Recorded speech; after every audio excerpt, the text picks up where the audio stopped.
Welcome to study 24 Udaipur. Rajasthan कर्मचारी चयन board Jaipur के द्वारा 7 जुलाई 2023 को संगणक सीधी भर्ती परीक्षा 2023 कंप्यूटर डायरेक्ट एग्जाम जो है 2023 के लिए उसके लिए एक विज्ञापन जारी किया गया है। सबसे पहले मैं आपको बता दूं कि इस एग्जाम का जो सिलेबस है उस सिलेबस में सांख्यिकी और अर्थशास्त्र वाला जो पार्ट है उनके अधिक से अधिक टॉपिक को मैं इस यूट्यूब चैनल के माध्यम से आपको बताने का प्रयास करूंगा। मेरा प्रयास रहेगा कि इस एग्जाम का जो सिलेबस है उसमें आप एक जीके का प्रश्न पूछे जाते हैं 30 प्रश्न, फिर आपके सांख्यिकी अर्थशास्त्र और गणित से संबंधित प्रश्न पूछे जाते हैं। तो सांख्यिकी और अर्थशास्त्र वाले जो टॉपिक हैं उनको मैं इस वीडियो की इस चैनल के माध्यम से कराने का प्रयास करूंगा। सबसे पहले देखिए, इस विज्ञप्ति की अगर हम बात करें तो कुल 583 पदों के लिए आवेदन पत्र आमंत्रित किए गए हैं। गैर अनुसूचित क्षेत्र जो नॉन टीएसपी एरिया है वहां पे 512 पद हैं और अनुसूचित क्षेत्र टीएसपी एरिया जो है उसमें 71 पद जो हैं वो आरक्षित किए गए हैं। ऑनलाइन आवेदन की अगर हम बात करें तो ऑनलाइन आवेदन के लिए आपको अपनी एक SSO आईडी बनानी पड़ेगी और उसके रिक्रूटमेंट पोर्टल में जाके आपको आवेदन पत्र भरना होगा। या फिर आप जो आवेदन पत्र हैं कर्मचारी चयन बोर्ड की जो ऑफिशियल वेबसाइट है RSMSSB, यहाँ पर जाके भी आप ऑनलाइन आवेदन कर सकते हैं। या फिर नई जो वेबसाइट है RSSB, यहाँ पर आप ऑनलाइन आवेदन कर सकते हैं। और तीसरा ऑप्शन आपके पास में जो SSO आईडी है उसके रिक्रूटमेंट पोर्टल में जाके भी आप ऑनलाइन आवेदन कर सकते हैं। ऑनलाइन आवेदन की अगर हम बात करें तो इसके लिए सबसे पहले आपको अपना वन टाइम रजिस्ट्रेशन करना पड़ेगा OTR, ठीक है। इसके बारे में मैं आपको आगे बताऊंगा। और ऑनलाइन आवेदन जो है वो प्रारंभ हो चुके हैं, 12 जुलाई से प्रारंभ हो चुके हैं, ठीक है। 12 जुलाई से प्रारंभ हो चुके हैं और अंतिम तिथि इसकी है 10 अगस्त 2023। 12 जुलाई से 10 अगस्त 2000 को ऑनलाइन आवेदन जो है वो करना है। अब देखिए, वन टाइम रजिस्ट्रेशन फीस की अगर हम बात करें तो अलग अलग वर्गों के लिए अलग अलग फीस का जो है वो निर्धारण किया गया है।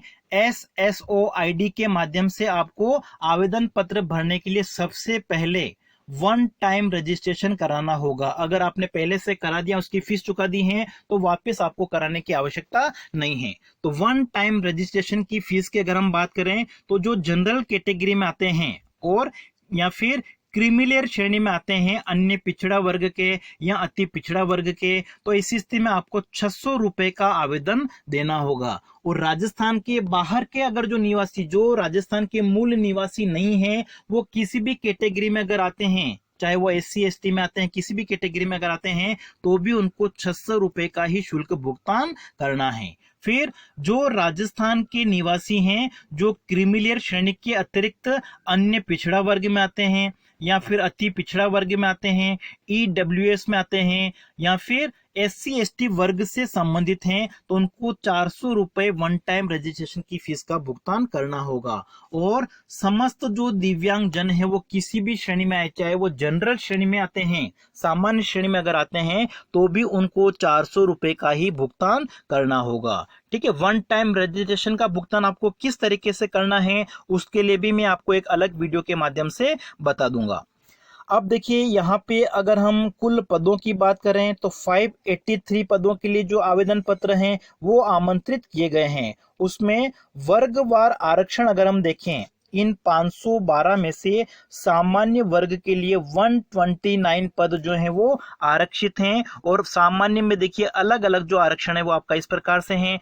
अनुसूचित जाति SC की अगर हम बात करें तो यहाँ पे 57 पद जो हैं वो आरक्षित किए गए हैं। अनुसूचित जनजाति ST के लिए 43 पद जो है वो आरक्षित किए गए हैं। इसके अलावा जो अन्य पिछड़ा वर्ग हैं उनके लिए 75 पद हैं। अति पिछड़ा वर्ग के लिए 18 पद हैं और आर्थिक रूप से कमजोर जो EWS में आते हैं उनके लिए 36 पद जो हैं वो आरक्षित किए गए हैं।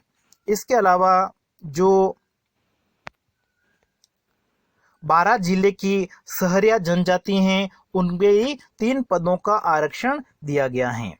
इसके अलावा विशेष योग्यजन की अगर हम बात करें तो विशेष योग्यजन के लिए कुल जो हैं 7 पद अलग अलग हैं। अगर आप BLV में अगर आते हैं, इस श्रेणी में आते हैं, HI में आते हैं, LDCP में आते हैं, तो भी अलग अलग जो हैं वो आरक्षण का यहाँ पे प्रावधान किया गया है। अनुसूचित क्षेत्र जो है उसमें अगर आप आते हैं तो कुल 71 पद हैं, जो इसमें से सामान्य के लिए 21 पद हैं। अनुसूचित जाति के लिए 2 पद जो हैं वो आरक्षित किए गए हैं। जनजाति के लिए 26 पद जो हैं वो आरक्षित किए गए हैं।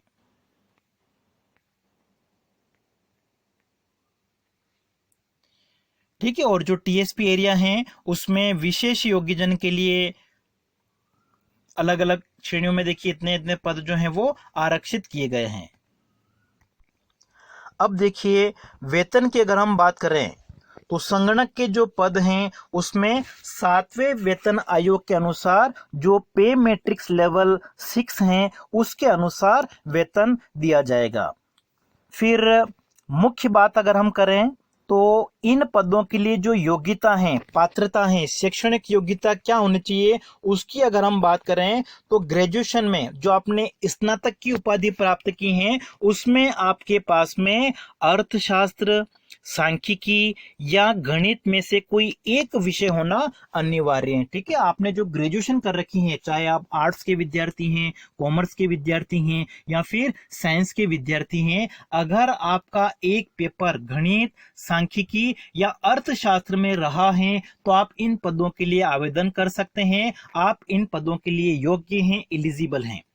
अगर ग्रेजुएशन में आपके पास में ये सब्जेक्ट नहीं रहे हैं तो फिर दूसरा ऑप्शन आपके पास में है, भारतीय सांख्यिकी संस्थान कोलकाता के द्वारा पार्ट 1 का अगर आपके पास में प्रमाण पत्र है तो अभी आप इन पदों के लिए आवेदन कर सकते हैं। तो इन दोनों में से आपके पास में एक योग्यता होना अनिवार्य है। दूसरी योग्यता की अगर हम बात करें तो दूसरी योग्यता में आपके पास में कंप्यूटर से संबंधित एक प्रमाण पत्र होना चाहिए। ठीक है, कंप्यूटर से संबंधित जो प्रमाण पत्र हैं वो कौन कौन सा हो सकता है उसके बारे में भी आपको यहाँ पे बताया गया है। इलेक्ट्रॉनिक विभाग भारत सरकार के नियंत्रणाधीन DOEACC संचालित O लेवल का अगर आपके पास में प्रमाण पत्र है तो आप आवेदन कर सकते हैं, या फिर आपके पास में NIELIT नई दिल्ली के द्वारा जो सर्टिफिकेट दिया जाता है वो आपके पास में होना चाहिए। या फिर इस प्रकार से देखिए अलग अलग आपको दे रखे प्रमाण पत्र, इनमें से आपके पास में एक प्रमाण पत्र होना आवश्यक है। ठीक है, या फिर राजस्थान के संदर्भ में अगर हम देखें तो राजस्थान में मुख्य रूप से जो RACIT का प्रमाण पत्र है वो अगर आपके पास में है तो भी आप इन पदों के लिए आवेदन कर सकते हैं। लेकिन देखिए अगर आपके पास में कंप्यूटर से संबंधित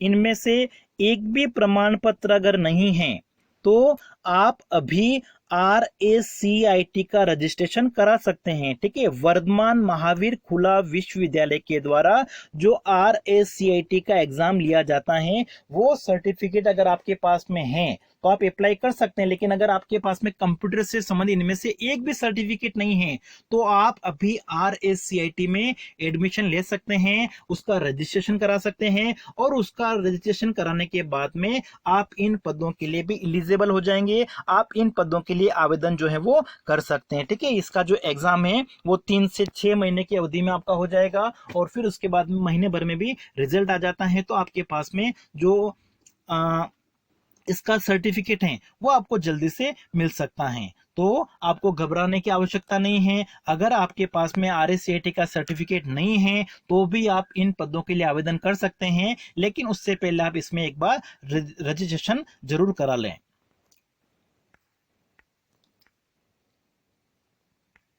ठीक है, उसके बाद में आयु की अगर हम बात करें तो आयु की जो गणना है वो 1 जनवरी 2024 को की जाएगी, और इस तारीख को आपकी जो न्यूनतम आयु है वो 18 वर्ष पूरी हो जानी चाहिए, या फिर अधिकतम जो है वो कितनी होनी चाहिए, 40 वर्ष। 18 वर्ष से 40 वर्ष के बीच में अगर आप आयु हैं, ठीक है, आयु की जो गणना है वो 1 जनवरी 2024 को की जाएगी और इस दिन आपकी जो आयु है वो 18 से 40 वर्ष के मध्य में है, तो आप इन पदों के लिए आवेदन कर सकते हैं।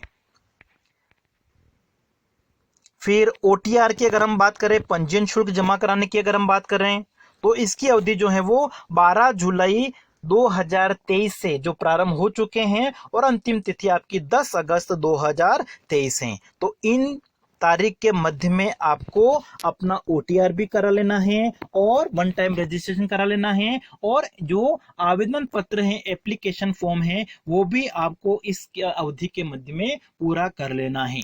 परीक्षा की अगर हम बात करें, तो परीक्षा का जो आयोजन है, संभावित तिथि की घोषणा भी बोर्ड के द्वारा की गई है, और कंप्यूटर संगणक के जो ये पद हैं, इनके लिए परीक्षा का जो आयोजन है वो 14 अक्टूबर 2023 को होने की संभावना है। संभावित तिथि भी बोर्ड के द्वारा जारी की गई है, और इसमें किसी प्रकार का कोई परिवर्तन होगा, ठीक है, स्थान में परिवर्तन होगा या परीक्षा की दिनांक में अगर किसी प्रकार का परिवर्तन होगा तो वो भी बोर्ड के द्वारा बाद में बता दिया जाएगा। लेकिन अभी एक तारीख जो घोषित की गई है संभावित तिथि, वो है 14 अक्टूबर 2023 को। अगर किसी प्रकार की कोई गड़बड़ी नहीं होती बीच में, ठीक है, कोई तारीख को लेके किसी प्रकार का कोई त्रुटि नहीं अगर होती हैं, तो 14 अक्टूबर 2023 को यह परीक्षा का आयोजन किया जाएगा।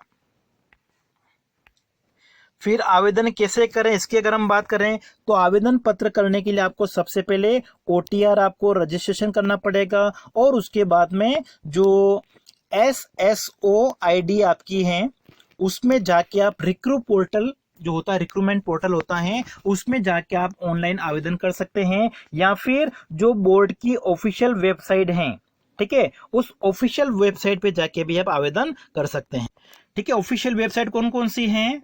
एक तो ये आपकी हो गई है RSMSSB, ठीक है, इस ऑफिशियल वेबसाइट पे जाके आप अपना आवेदन पत्र भर सकते हैं, या फिर RSSB, इस ऑफिशियल वेबसाइट पे जाके भी आप अपना आवेदन पढ़ सकते हैं, या फिर SSO आईडी आपकी जो है उस पे जाके रिक्रूटमेंट पोर्टल में जाके भी आप अपना ऑनलाइन आवेदन जो है कर सकते हैं। लेकिन आपको ध्यान रखना है कि 10 अगस्त इसकी लास्ट तारीख है, उससे पहले पहले आपको आवेदन पत्र भर देना है। जो आपने आवेदन पत्र भरा है उसमें किसी प्रकार की आपको त्रुटि लगती है, गलती लगती है, तो उसमें भी संशोधन आप 12 जुलाई से 10 अगस्त के बीच में कर सकते हैं, और अंतिम तारीख आपकी जो 10 अगस्त है उसके बाद में भी आपको 7 दिन का टाइम मिलेगा, जिसमें आप अपना जो त्रुटि है उसको सुधार सकते हैं, और उसमें सुधारने की जो फीस आपकी 300 रुपए है वो आपको देनी पड़ेगी।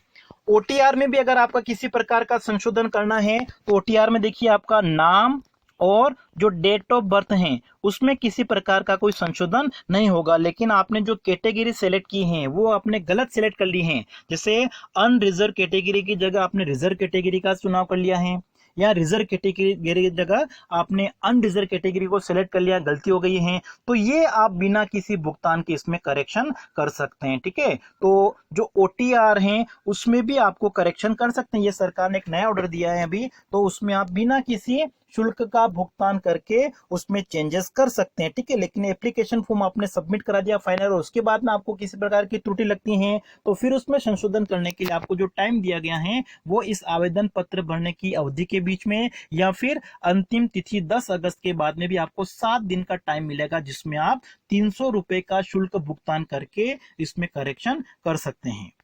अब देखिए परीक्षा की अगर हम बात करें, तो परीक्षा का जो पाठ्यक्रम है वो जो आपका सिलेबस है, पेपर है, उसको 2 पार्ट में डिवाइड किया गया है। पार्ट ए जिसमें आपको राजस्थान से संबंधित जीके पूछा जाएगा और इसके कुल 30 प्रश्न होंगे 30 अंकों के। दूसरा पार्ट बी होगा जिसमें आपको सांख्यिकी, अर्थशास्त्र, गणित और कंप्यूटर से संबंधित 70 प्रश्न पूछे जाएंगे, और ये भी 70 अंक के होंगे। कुल आपका 100 अंकों का पेपर होगा 2 घंटे का, और इसमें नेगेटिव मार्किंग का भी प्रावधान रखा गया है। 1/3 जो है वो नेगेटिव मार्किंग होगी। अब देखिए इसका जो सिलेबस है उसको मैं एक अलग वीडियो के माध्यम से बता दूंगा। इसमें जो आपका सिलेबस वो अंग्रेजी में जारी किया गया है, उसको हमें हिंदी वर्जन करके आपको अलग से एक वीडियो के माध्यम से बता दूंगा। और देखिए सबसे पहला जो आपका पार्ट है उसमें जीके से संबंधित प्रश्न, जिसमें आपका भूगोल आ गया, हिस्ट्री आ गया है, और कला एवं संस्कृति से संबंधित प्रश्न पूछे जाएंगे और कुछ प्रश्न करंट अफेयर्स के भी होंगे राजस्थान और इंडिया लेवल के। तो ये आपको पूरा कर लेना है। पार्ट बी जो है उसमें सांख्यिकी, अर्थशास्त्र, गणित और कंप्यूटर से संबंधित आपको प्रश्न पूछे जाएंगे। ये जो सिलेबस आप देख रहे हैं इसका मैं हिंदी वर्जन आपको बहुत जल्दी ही उपलब्ध करा दूंगा। आप मेरी जो इस चैनल की प्ले लिस्ट है उसमें आप सर्च करना संगणक परीक्षा 2023, ठीक है, कंप्यूटर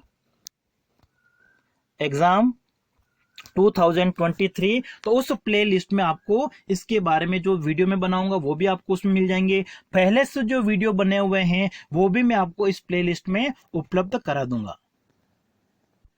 तो अर्थशास्त्र और सांख्यिकी के संबंधित आपको किसी प्रकार की समस्या आती हैं तो उनसे संबंधित आपके जो ये टॉपिक हैं उन अधिकतर टॉपिक को मैं अपने इस YouTube चैनल के माध्यम से आपको कराने का प्रयास करूंगा। धन्यवाद।